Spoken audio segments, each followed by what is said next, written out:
Beaucoup de fils électriques, une table de tir aux multiples commandes, un pas de tir impressionnant. Non, nous ne sommes ni à Kourou ni à Cap Canaveral, mais place Adrien Prince de Serémange-Erzange, et ce, le 14 août. La place Adrien Prince allait être en effet le théâtre d'un spectacle pyrotechnique. Le nombre public serémangeois étant au rendez-vous et commençant à s'amasser aux abords et sur la place, l'horloge de l'école primaire Marcel Pagnol marquant 22h30, dans la tranquillité de la nuit serémangeoise, le ciel n'allait pas tarder à s'embraser de mille couleurs. En effet, comme dans beaucoup de communes, devant les violentes intempéries du 13 et 14 juillet, la commune de Serémange avait différé la commémoration festive de l'avènement de nos désirs républicains au 14 août. Monsieur Jean-Baptiste Goretti, adjoint à la culture. On a décidé d'un commun accord avec l'association qui devait gérer le bal et puis la buvette de reporter le feu d'artifice pour le 13 juillet vu les conditions météo. Donc il a quand même été retenu que ce ne serait pas une annulation du feu d'artifice mais un report. Et donc on a choisi la date du 14 août pour effectivement profiter du jour férié le lendemain. Marc Canarec, président de l'association des Hommes de Feu de Pouligny, qui avait la charge de tirer le feu d'artifice à Serémange, a d'ailleurs regardé les feux du 14 juillet à la télévision, car bien évidemment Serémange ne fut pas la seule commune à avoir reporté les festivités du 14 juillet. Cette année, ça a été un petit peu exceptionnel. On a eu les demandes quasi générales de toutes les mairies sur lesquelles on tirait des spectacles qui nous ont dit, écoutez, le 13 juillet, on demande l'annulation du spectacle et on le décale à une date ultérieure. C'est-à-dire que moi, artificier, bien le 13 juillet, j'ai regardé la télévision comme tout le monde. Voilà, c'est rigolo mais sur le coup, mais voilà, c'est-à-dire qu'on avait 20 spectacles qui étaient prévus et sur les 20, on n'en a pas tiré un seul. À Serémange, le spectacle pyrotechnique a donc été reporté le 14 août et si le bal populaire ne fut pas reprogrammé quant à lui, une buvette tenue par l'association de judo fut néanmoins proposée. Donc, au départ, il était convenu de tirer juste le feu d'artifice, étant donné que l'association qui avait pris l'organisation du 13 juillet n'était pas disponible, suite au challenge qui aura lieu demain. Et donc on a quand même récupéré pour faire une buvette, c'est une association, le Judo Club. Donc c'est eux qui feront juste les boissons, il n'y aura pas de restauration, il n'y aura pas de casse-croûte.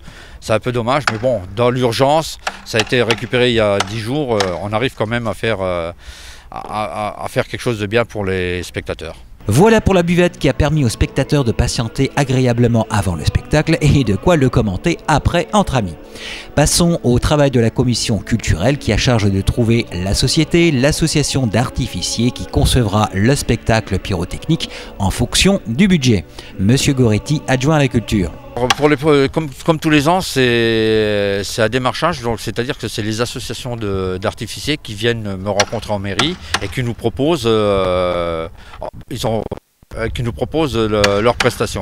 À savoir que pour la ville de Serémange-Erzange, donc on a un budget de 7 000 € et c'est en fonction de la prestation fournie par l'artificier que le choix est fait par la commission culturelle.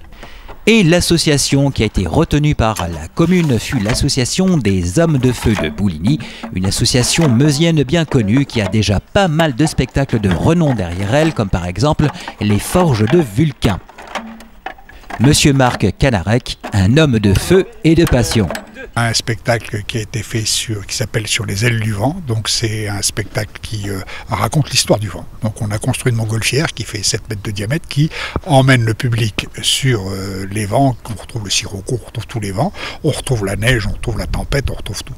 Et puis le dernier spectacle qu'on a fait, c'est les Forges de Vulcain où on a travaillé le feu, la flamme. On a construit un orgue qui fait 3 tonnes, qui fait 105 tubes de tuyères à gaz. Il y a donc les hommes de feu qui ont une interprétation au niveau du feu, c'est-à-dire qu'ils jouent avec des gaz, avec des flammes qui font 4 mètres de haut. À Serémange, pour un spectacle d'un peu plus de 15 minutes, quelles sont les données techniques et la spécificité du lieu de tir, notamment la distance de sécurité?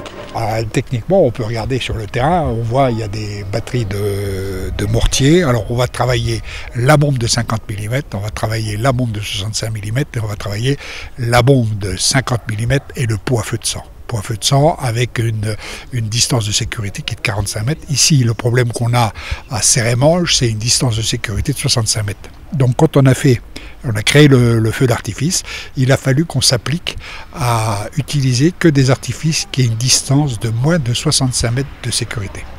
Donc on a travaillé du compact, on a travaillé les bombes. Bien évidemment, l'installation des mortiers et le plan de tir, c'est du travail. Dès le matin jusqu'à 20 h, l'équipe de Marc Canarec a de quoi faire. Pour temps de travail de l'installation, on est parti de chez nous, il était 8h10 ce matin. Je pense qu'on aura fini parce que j'exige que l'installation soit terminée au plus tard vers 20 h. Je préfère que les artificiers à partir de 20 h fassent un break avant le coup du soir. C'est-à-dire que normalement à 20 h, tout doit être testé, tout doit être finalisé, tout doit être monté, tout doit être clair. Il ne nous reste plus qu'à parler de la composition du spectacle en lui-même et plus précisément de son rythme.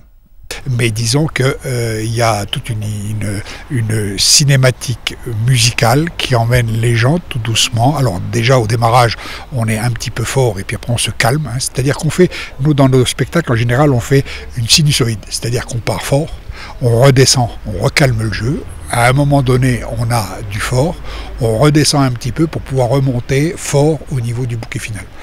Et à l'issue du spectacle, pour les artificiers, le vrai bouquet final furent les applaudissements des spectateurs sereimangeois.